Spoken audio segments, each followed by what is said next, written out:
Hi bros. അങ്ങനെ നമ്മുടെ cricket 2020 world cup ആ ഒരു ഫസ്റ്റ് ലെഗിലെ ആ ടെസ്റ്റ് വേൾഡ് കപ്പ് എന്നുള്ള പേര് മാറ്റിക്കൊണ്ട് ഇപ്പം നല്ല രീതിയിൽ സ്കോറുകൾ വരാൻ തുടങ്ങി. വെസ്റ്റ് ഇൻഡീസിലേക്ക് കളി വന്നപ്പോൾ ചില പിച്ച് ഒരു പിച്ചാറ്റം കുറച്ചൊന്ന് സ്ലോ ആണ്. ബാക്കിയെല്ലാം ഇപ്പോൾ ഇന്നലെ കണ്ടില്ലേ, വെസ്റ്റ് ഇൻഡീസ് 10 ഓവറിൽ അടിച്ചത്. വെസ്റ്റ് ഇൻഡീസ് അപാര ഫോമിൽ തന്നെയാണ്. നമ്മൾ സൗത്ത് ആഫ്രിക്കേൻ്റെ കാര്യം നോക്കുകയാണെങ്കിൽ അവർ ഒരു മത്സരത്തിൽ പോലും തോക്കാതെ അങ്ങനെ മുന്നോട്ട് ഭാഗ്യത്തോടെയുള്ള ആ നേപ്പാളിനെതിരെയുള്ള മത്സരത്തിൽ ഒരു റണ്ണൊക്കെ അങ്ങനെ ജയിച്ചപ്പോൾ ഞാൻ വിചാരിച്ചിട്ടുണ്ട് സൗത്ത് ആഫ്രിക്കക്ക് ലക്ക് ഇപ്രാവശ്യം അവരുടെ ഭാഗത്ത്. സാധാരണ ഏറ്റവും ഭാഗ്യം കെട്ട ടീമായിട്ടാണ് south Africa കണക്കാക്കാറ്.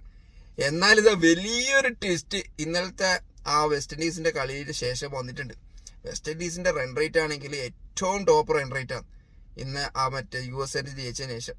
+1 south Africa west Indies മത്സരമാണ് അടുത്തത്. അതിൽ സൗത്ത് ആഫ്രിക്ക തോക്കുകയും ഇംഗ്ലണ്ട് USAക്കെതിരെ ജയിക്കുകയാണെങ്കിൽ സൗത്ത് ആഫ്രിക്കയുടെ ആദ്യത്തെ തോൽവിയിൽ തന്നെ സൗത്ത് ആഫ്രിക്ക പുറത്താവും. അതാണ് സൗത്ത് ആഫ്രിക്ക ട്വിസ്റ്റ്.